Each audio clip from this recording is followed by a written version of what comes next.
Well, excuse me, sir. I'm not rude. I'm autistic. Shining a light on autism and life as an autistic person. Welcome to My Friend Autism, a podcast breaking down barriers, stigma, and misconceptions around autism while increasing understanding and acceptance of the autistic community.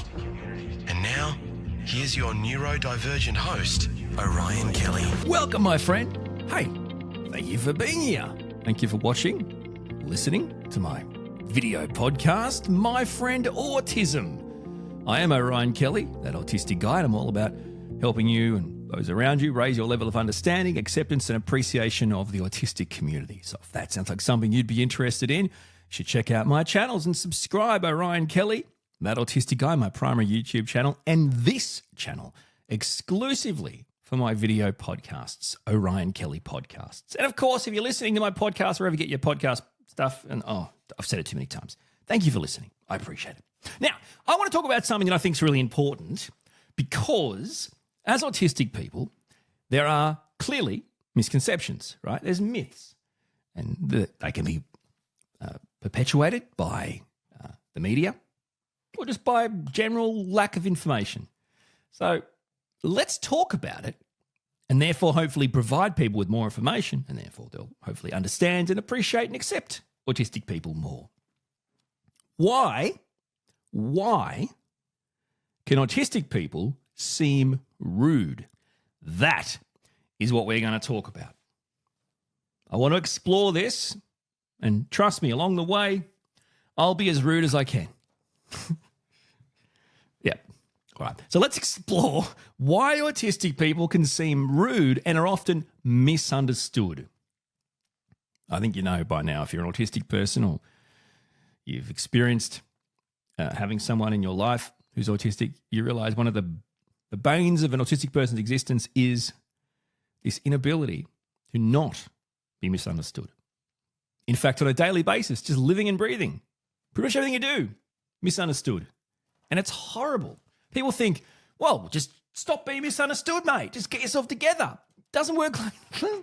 When you have a different brain, the standard operating procedure is different, and therefore you're going to be misunderstood. And it's really horrible. Actually, it's quite debilitating, and it probably contributes to the mental health damage done to autistic people living in this neurotypical world. So you get, at this point, when we talk about autism, we're talking about a neurodevelopmental condition that impacts social interaction and communication. I'm shot already. And causes us to struggle with social norms and expectations. Now, what happens then? So if we, out of the box, right, have challenges with social interaction and communication, and we struggle with social norms and expectations, what's going to happen? We're going to be misunderstood. This kind of challenge, these challenges lead to misunderstandings, and that can lead to a perception of rudeness. So we get to the root cause, we realize it's not us being rude or we're rude people, it's us being autistic and it being misinterpreted, misunderstood, perceived wrongly. So how about some examples? Would that help? Would that make you happy? Would that make you happy if I gave you some precious examples? I'm sorry, I don't know where that came from. Here we go. Let's go through some practical examples of how autistic people can appear rude.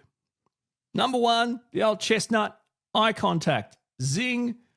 By the way, have you seen, there's apps now where there's this like AI eye contact where you like push a button, you do a video, right? And you push a button and it makes the video look like you're constantly looking into the camera. So it changes the eye contact, so the eye contact is constantly down the camera, as in this is a benefit. I almost want to do a video where I do that just to show you how crazy and horrific it is. I mean, like, anyway, that's the worst case scenario. If I did a video for autistic people and I did the AI app thing where my filter thing where my eyes are constantly looking at you, that would not go well. It may explode the internet. We may not recover. So lack of eye contact. That makes you rude, yeah? You know, you hear people say it all the time. Look at me in the eye when I'm talking to you. Why can't you show me the respect of looking at me when I'm talking to you or when you're talking to me? Are we having a conversation? Where are you? Look at me. Look me in the eyes. Eyes up here, that kind of stuff. So as autistic people, we actually can avoid making eye contact in social situations. And that can be misinterpreted as rude, disinterest. But you know it's not, right? Like you get that it's not, right? God, I hope you do. How is it rude if you're an autistic person and eye contact can actually be an impediment to you engaging in a conversation? So you don't do that so you can engage in a conversation. And in doing that, people think you're not engaged. You can't win, but you still try to engage through not making eye contact to process the words, the sounds, whatever's going on around you and try to, okay, I'm trying to hear what you're saying. A lot of times I might close my eyes if someone's talking to me, right? I want to hear what you're saying. I want to process it. I want to, interact, engage back. So there's nothing about this that's rude. Now, of course, in some cultures and customs, that people just think eye contact is really important. And I'm no cultural expert, but it's my understanding, just from living and breathing, that there are, in fact, many cultures throughout the world that think eye contact is a sign of disrespect, right? So this idea that, you've just decided that the going, the going rule, the running rule, the overarching rule, the principle on planet Earth is that eye contact is respect and lack of eye contact is disrespect is actually wrong. It's wrong. You can talk on your own behalf, great. But don't call us rude because we don't maintain eye contact or we have a lack of eye contact. That's not us being rude, that's us being autistic. Difficulty with sarcasm or humour, this can feed into a misconception of rudeness. Okay, so autistic people, this includes me, by the way. Like I love making jokes. I love humour and sarcasm, but I'm almost the last often to get the joke if it's coming towards me. I might go, are you making the humour? Is that a joke? And they'll say, but that wasn't a funny joke, or the joke would be better like this, or what? Anyway, then it's another reason why they think I'm rude. We can struggle to understand or respond to sarcasm, to jokes, to other forms of humour. That obviously leads to misunderstandings and confusion. Great example of this, right? Maybe it's not your experience, but for me, I find, and you might find this with autistic people, they seem to be sometimes bloody awesome at making jokes. They seem to be so good at jokes or making people laugh, right? They can be really good at that. But they have no ability to take a joke. When people will you make a joke and then someone will give something back and suddenly that's not acceptable to you or you're offended or it upsets you and it's like, hang on a second, you just gave me some crap. I'm just doing it back, right? That's another autistic paradox. So but that exactly explains what I've just said, right? So yeah, sure, we may be able to make jokes, make you laugh, that kind of stuff, right? And sometimes it might be unintentional because we think differently, we act differently, we speak differently. Sometimes people find that refreshing and funny or whatever. It might be unintentional. But then it comes the other way and we're like, what, was that a joke? Is this a joke? I'm not sure what's happening here. So that kind of difficulty, not only with the sarcasm and the humour, but the processing it, understanding it, accepting it, can make us seem rude. So you can joke about me, but I can't joke about you. Is that what you're saying, Orion? You see how this gets misinterpreted? That's another massive issue. Difficulty with small talk. Oh, my eyes have lit up. I'm ready to go. I'm ready to go. /blow. Difficulty with small talk. Autistic people may find it difficult to engage in See, I can't even say it. I'm like the Fonz out of Happy Days. What couldn't he say? Was it no or sorry or one of those? He couldn't say one of those words. He'd always go to say it and he couldn't say it. Was it sorry or no? I can't remember. Anyway, I'm like that, except I'm an autistic version And I hate small talk so much, I can't even say the words casual conversation. Okay. That was hard. So we find it hard. And what happens then? Okay, so if you find it hard to understand and engage and be a part of casual conversation, small talk, what happens? Well, again, you look disinterested. You are perceived as being rude, as, I don't know, what would you call it? Above the conversation, arrogant, whatever. Now, this is not the case. Okay, I'm going to have a bit of a just hold for the rest of the list because I'm ready to go here, my friends. You're going to get a few TikToks out of this one, I'm telling you. All right, so here's the first thing, right? Okay, so small talk is not something that most autistic people not only understand but accept. And you think, well, that just makes you, what are you, better than us? That makes you rude. No, it doesn't. See, with a different brain, a logical brain, it's gonna be a different perspective on the world. That's just Autism 101. So what I'm trying to tell you is it's okay for you to enjoy small talk. It's okay for you to enjoy casual conversation. That's cool. But I'm saying don't say we're rude or disinterested because we don't understand it or want to be a part of it. Does that make sense? For example, this idea that, you know, like when your partner or someone, your family member gets home from work or school or whatever, that you've got to ask them, how was their day? Or if someone asks you, how was your day? Apparently there's an unwritten rule that you must ask back. I don't give a crap about your day. Number one, it's done, right? I can't fix it. Number two, if it was a bad day, I'm going to want to try and fix it. And I don't have a time machine or a workable wormhole. So at this point in time, I can't go back and fix your day. So this is, how was your day? Who cares? How was the traffic? How was the traffic? What is the difference? It was there. I was in a car. There were other cars. Does that help you? How about the weather over the weekend? I can't believe it. It's warm one day. It's cold the next. Got my aircon on one day, my heater on the. I don't care. What? Open a window. Put on a blanket. Like this is conversation. This is conversation. No, this is not conversation to me. How was your day? The weather, the traffic. These, like, what have you been up to? What have I been up? Do you have a day? Sit down, take a seat. Let me catch you up.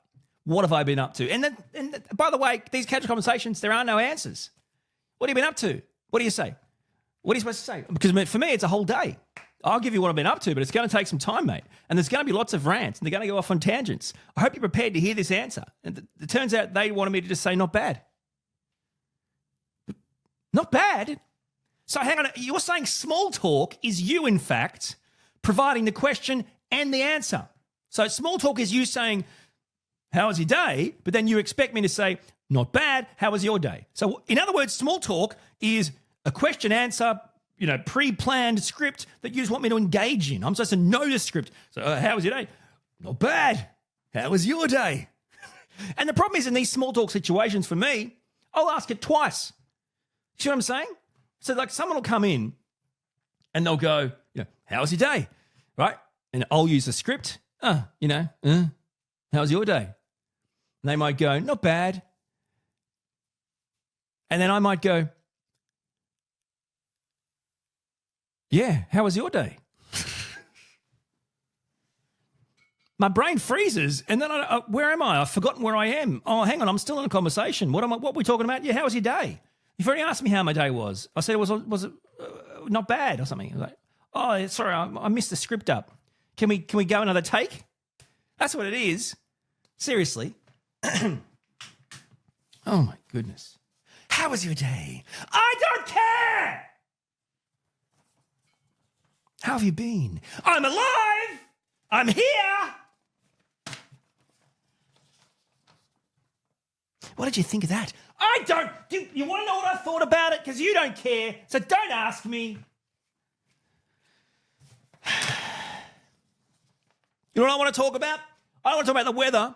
I want to talk about why I can't get rid of the feeling that every day goes by, more time goes by, more time passes as I progressively, age and evolve to the point where I'll reach the tipping point of no more existence, going into a deep darkness of I don't know, and what will happen.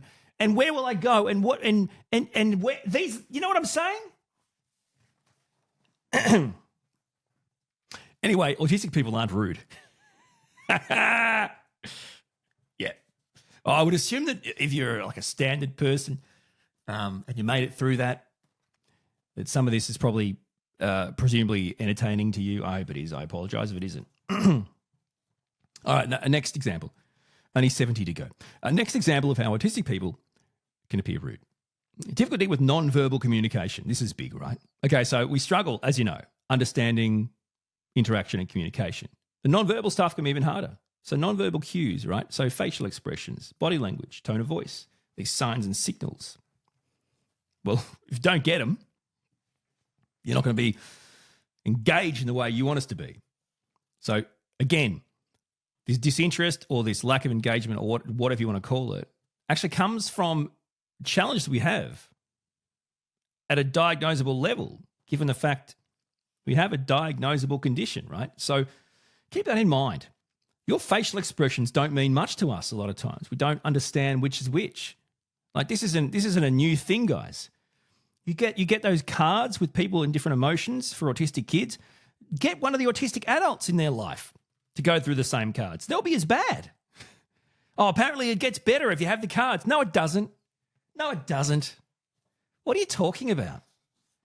It's like memorizing stuff for an exam, right? So if you have an autistic brain and the exam is to be a neurotypical brain, you can study, right? You can study your ass off. Stay up all night, do an all-nighter studying how to be a neurotypical brain.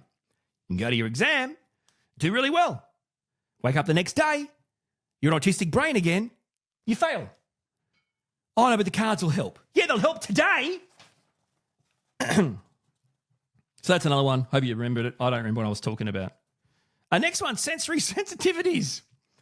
So autistic people have as you well know, a heightened sensitivity to the sensory stuff, to certain stimuli.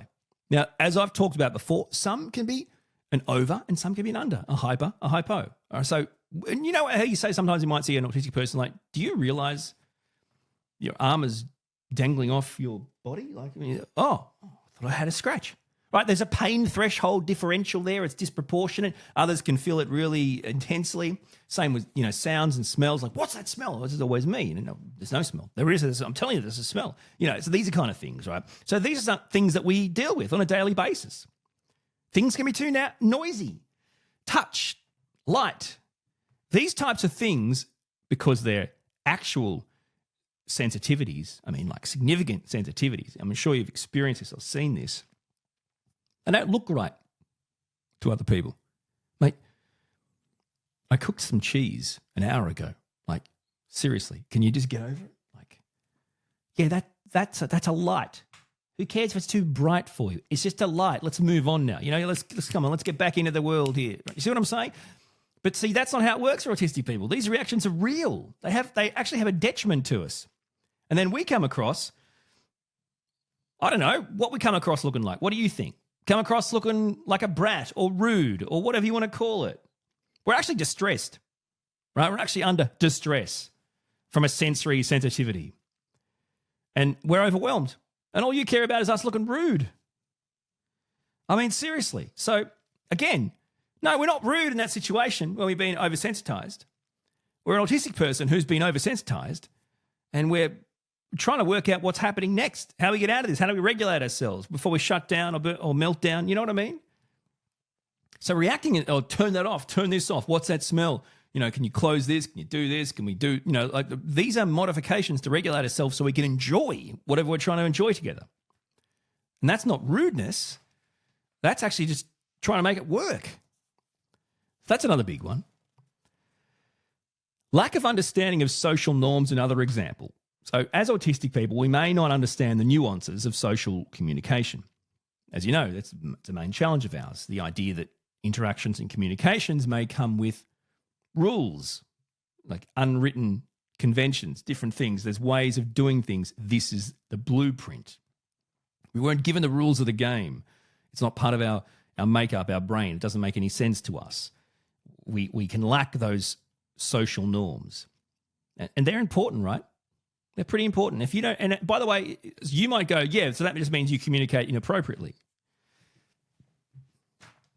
Okay, if that's what you think, that just means you communicate disrespectfully, or that just means you communicate rudely. Well, I guess if I had all the rules and I knew all the rules and it made sense to my brain and it was like second nature like it is to you, if you're a neurotypical person, then sure. But I don't have any of those things. So it isn't. My lack of social norms, my lack of knowing what's right, what's wrong, what's appropriate to you, what's the right way of doing things, it doesn't exist. It doesn't occur to me. That creates misunderstandings, that creates situations socially where you can appear rude. Of course, we're not. We have a different brain, we're different. Now, some people love that. Some people love how different autistic people are when they're in social situations and the way they speak. And some people don't. Either way, I'm not telling you how to think. I'm telling you this is the reasons why they're like that. Take it or leave it. It's up to you. But, I'm trying to give you some insights here. A rigidity in thinking is a big one because autistic people, and people might go, oh, that doesn't sound very nice. Well, guys, autistic people have a different brain. Now, as part of that different brain is a stronger logical and emotional side, and also a rigidity of thought, a more concrete way of thinking and seeing the world.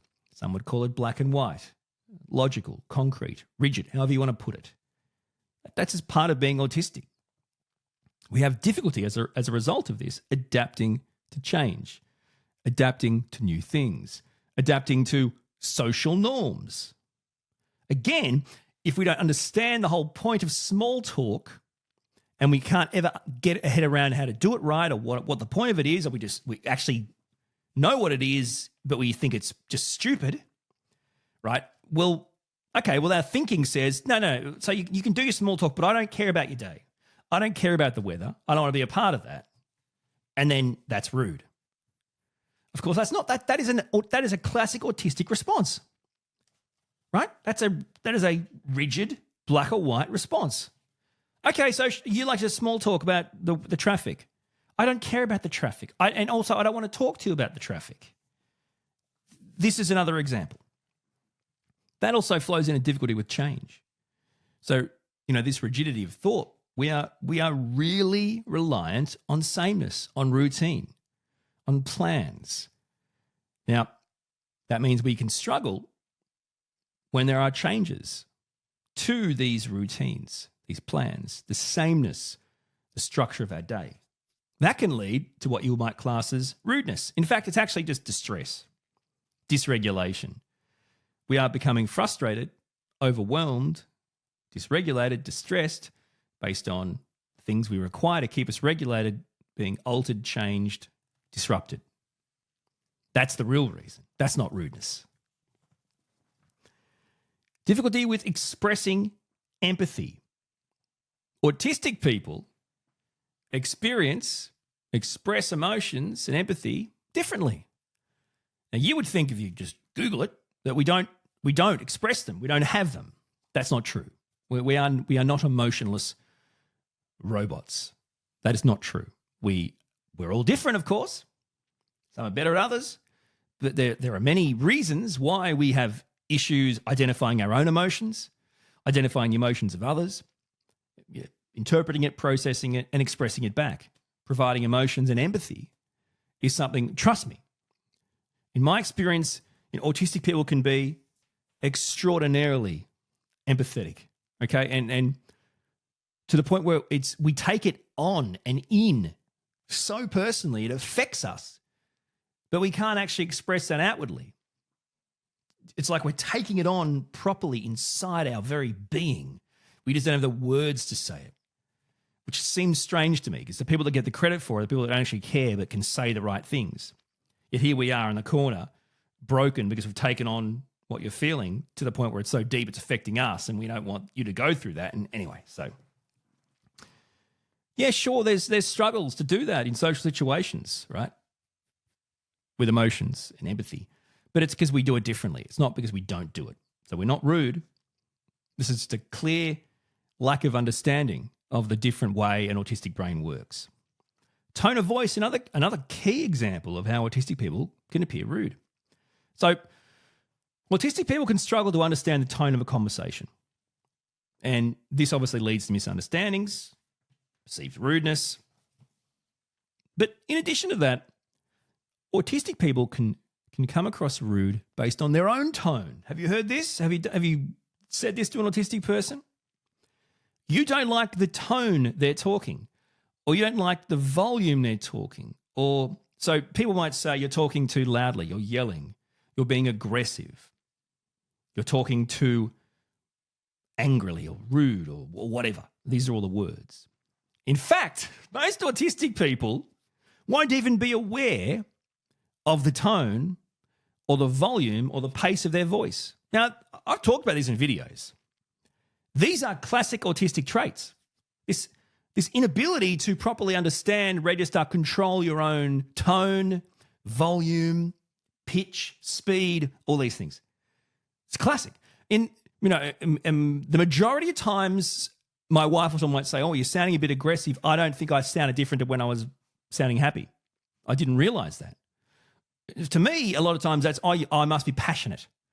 If I'm getting fast or a bit louder or whatever, I'm probably getting really excited or passionate about something and I want to catch up to my brain, but I never can. My mouth can't. So that's a really big one, I reckon.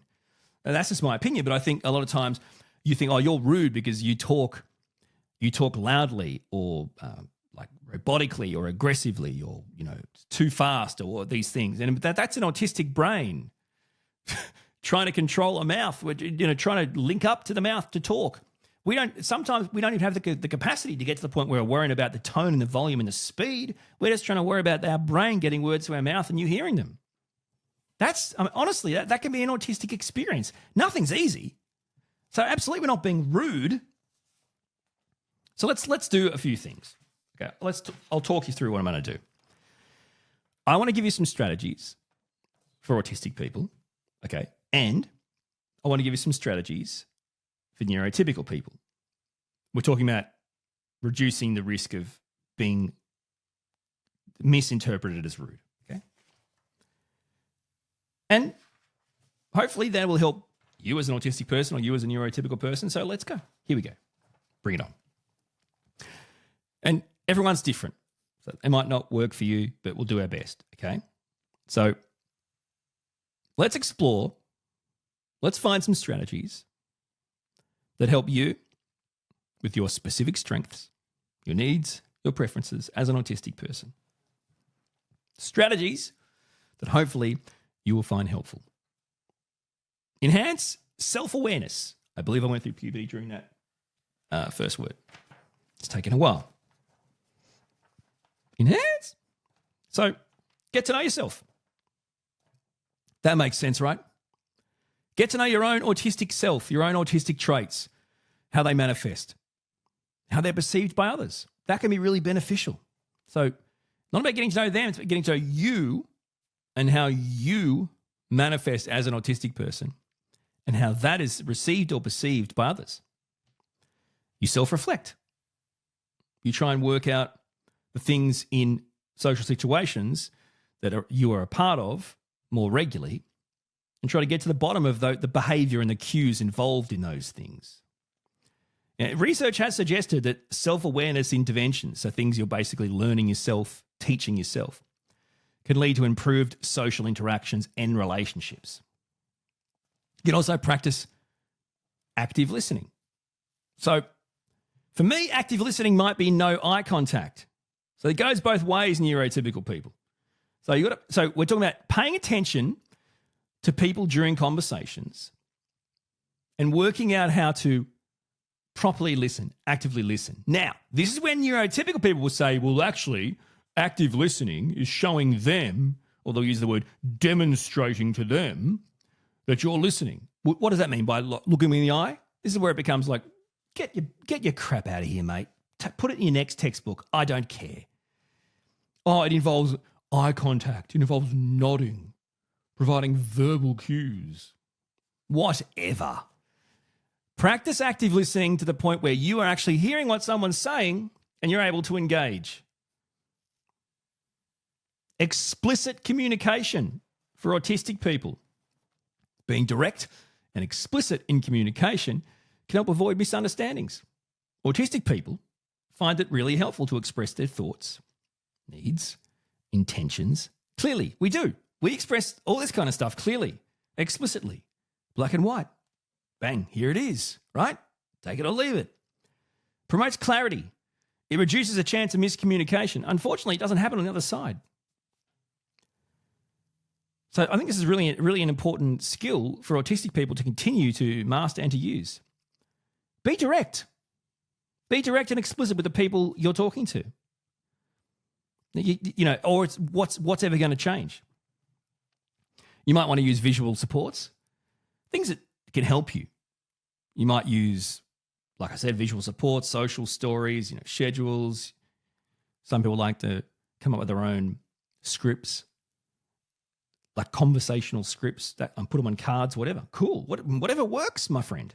Whatever works for you to get your message across and have a positive experience with someone else is what it's all about. 100%.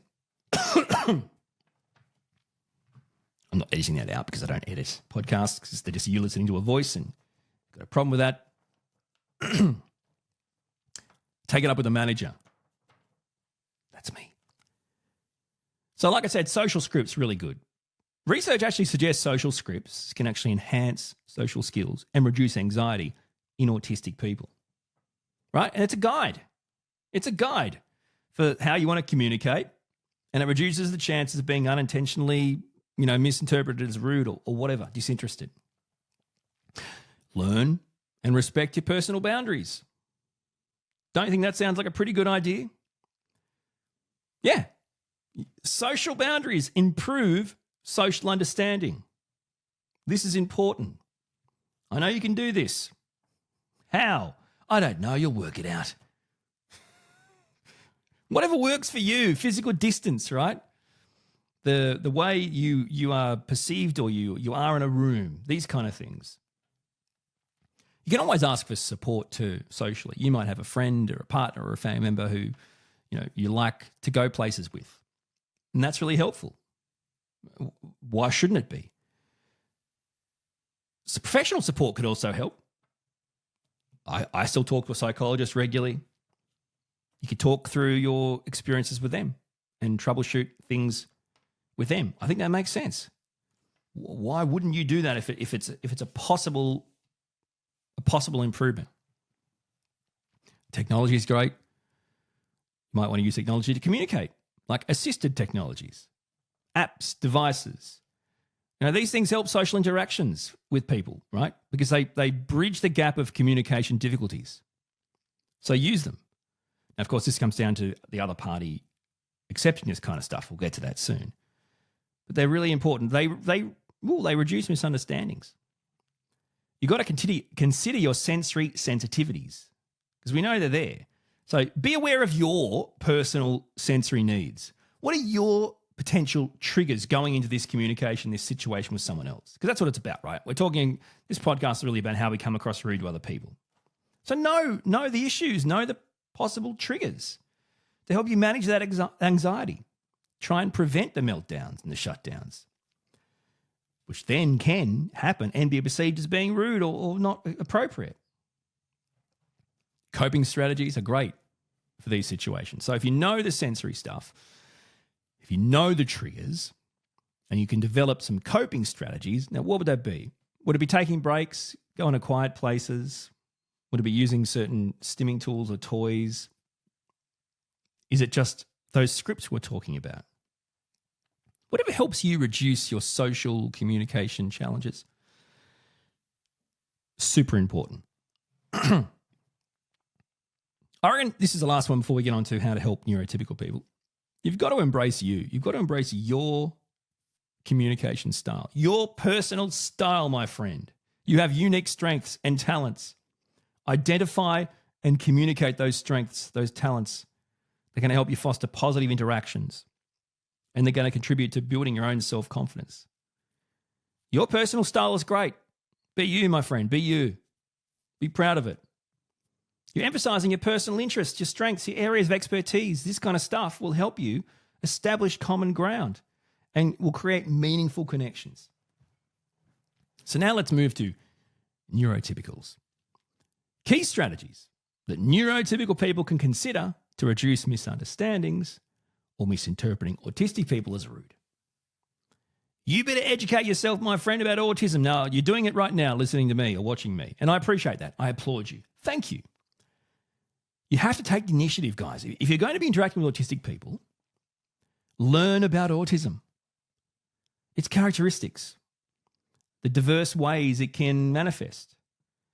Familiarize yourself with common communication and social challenges experienced by autistic people, by the autistic person in your life. We know this. Education is going to play a crucial role, don't you think? If we want to have understanding and appreciation and acceptance, we need education. That has to start with you, and you're doing a great thing listening to this, so thank you. Practicing empathy and understanding is really important. Can you put yourself in the shoes of the autistic person in your life? Try to understand from what you've learned about autism, about their perspective, how this interaction, communication situation could be playing on them. Recognize you have a different brain. They're different. That means they've got different communication styles, different social behaviors. These aren't intentional. These aren't rude. They're different manifestations of their neurodivergent brain, their neurodivergent experiences. And cultivating that empathy and patience, well, it's going to help in your interactions with autistic people. Another one is, and we've talked about this with technology, and I said it works both ways. Okay, so as a neurotypical person, you need to be open, accepting, welcoming, supportive of the alternate communication methods. Autistic people don't all communicate in the same way. They can differ widely. I'm sure you've heard of there can be non-speaking autistic people, right? They communicate differently. But there's so many ways. It's unlimited, really, because you can come up with your own ways. But actually being open to this is really beneficial for the autistic person. What ways work? Are they non-speaking communication ways? Is it written communication? Assistive technologies? So do they like phone calls? No, they hate them. Okay, do they like texts? Yeah, they're okay. Emails, right? There's the thumbs up. But you see what I'm saying? So is it that hard? Is it that hard to have conversations with your partner or your autistic person in your life via email or text or handwritten notes, Post-its, or recorded, voice memos, send as messages or something, or using these devices, assisted apps, technologies? Is it really that hard? Just because that's not how you communicate? It isn't actually, is it? It's actually very easy. So really it's about embracing those, adapting communication styles to meet the needs of the autistic person in your life. It really isn't that hard.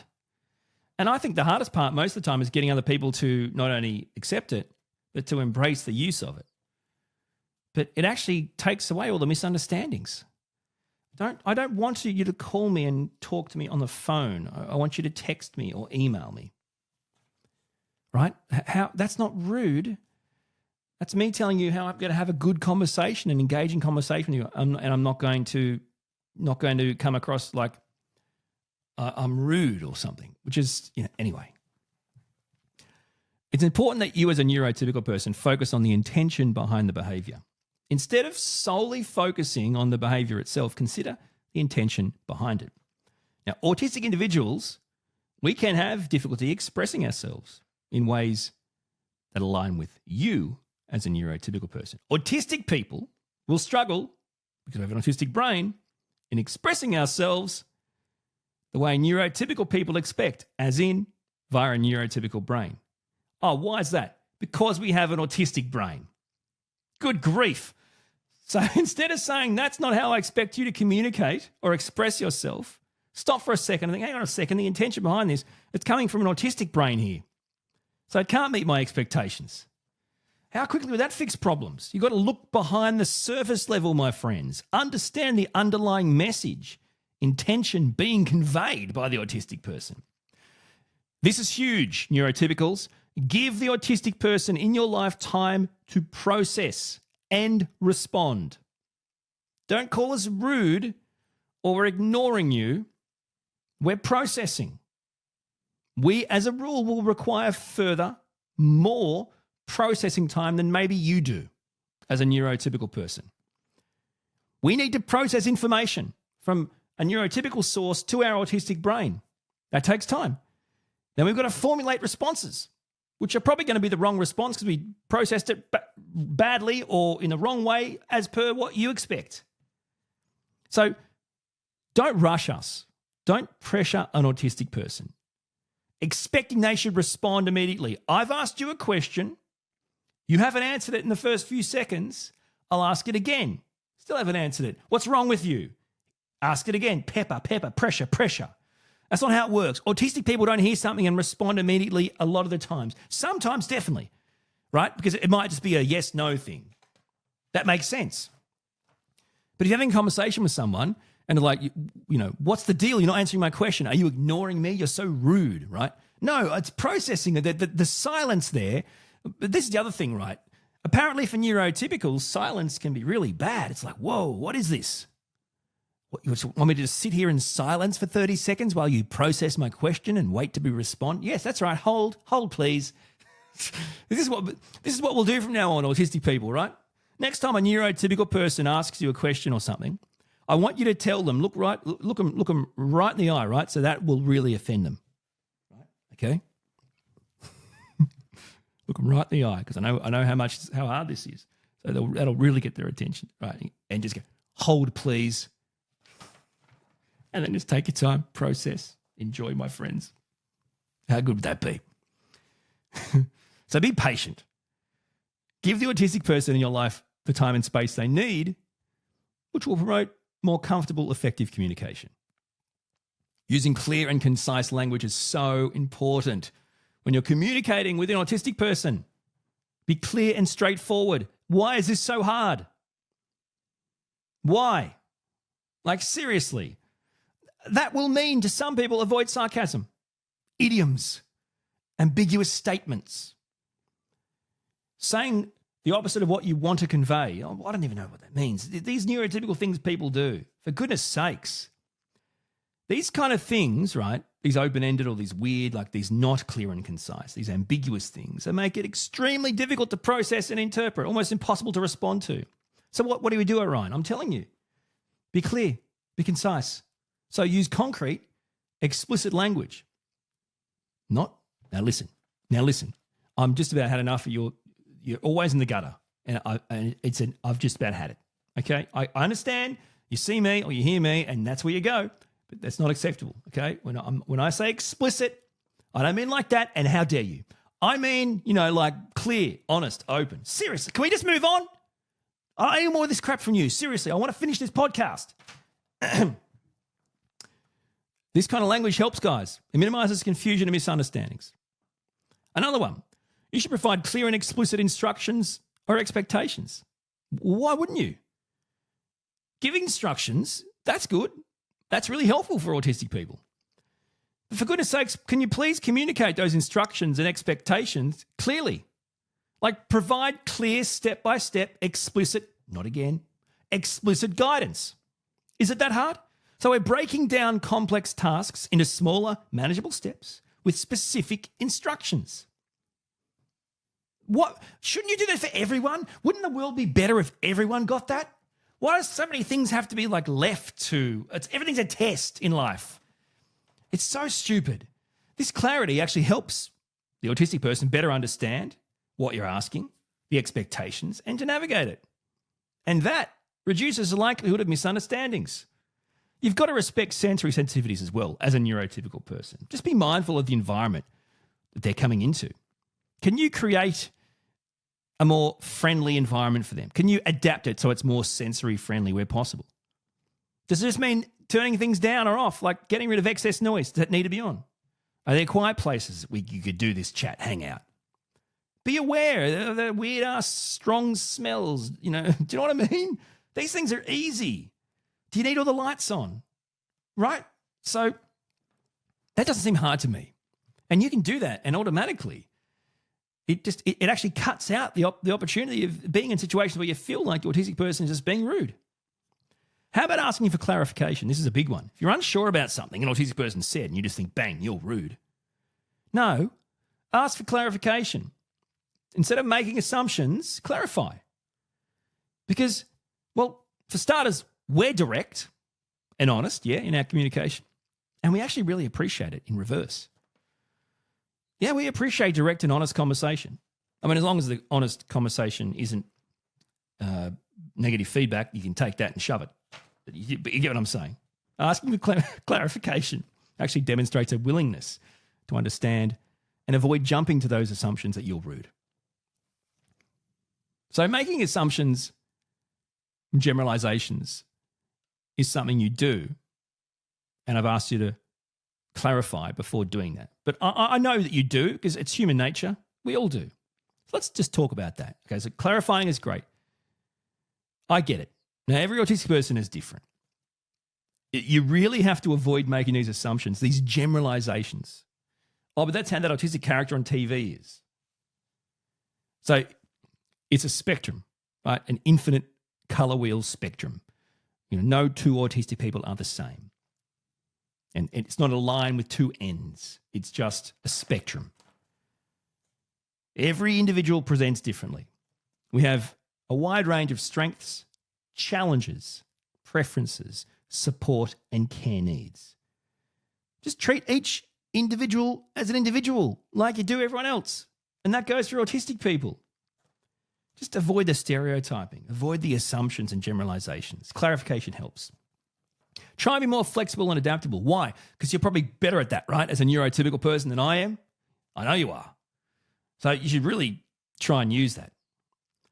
So you know social norms and expectations are different from a neurotypical brain to an autistic brain. You know that now. You've taken the time to learn. Okay, so can you be willing to maybe adapt your own expectations? Be more flexible in accommodating the different needs of an autistic person in your life. That understanding and acceptance fosters obviously much more positive, more inclusive interactions. It's good for everyone. It's a win-win. And again, I'm asking you to do this because I know that this is something you can do. Flexibility, adaptability can be extremely hard for an autistic brain. Now, fostering a culture of acceptance and inclusion, that sounds a bit broad, yeah? But I'm talking about you, your tribe, your family, your friends, your workplace, your world. Let's just fix your world. And hopefully that means that many people are fixing their world. And then the broader world becomes more accepting and inclusive, right? Advocate for the autistic person in your life. Advocate for the autistic community. Challenge the stereotypes. Promote neurodiversity, right? A difference in minds. Create these types of cultures and values that respect different brains, neurodivergent people. Reduce misunderstandings. Promote meaningful connections. You can do this. That's why I'm suggesting it for you, because I believe you can do it. And I just want you to know that the autistic person in your life is absolutely just as capable of feeling and expressing emotions and empathy as anyone else. It comes down to the struggle with the social communication skills that come easier to others, like neurotypical people. But by kind of getting our head around this, about autism, about autistic people, hopefully this helps us get some compassion, some understanding, some appreciation, and acceptance. And that, my friends, is what it's all about. My Friend Autism with Orion Kelly. Catch up on all the episodes at orionkelly.com.au. I cannot believe we've made it through another podcast to My Friend Autism. You guys are amazing for listening and for watching. Thank you so much for your incredible support of my YouTube channels and my podcast. I really do appreciate it. And until my next video podcast to My Friend Autism, thanks for your support. Talk soon. You've been listening to My Friend Autism with Orion Kelly. To join the conversation, get in touch with Orion and binge all the podcasts, blogs and videos, visit orionkelly.com.au.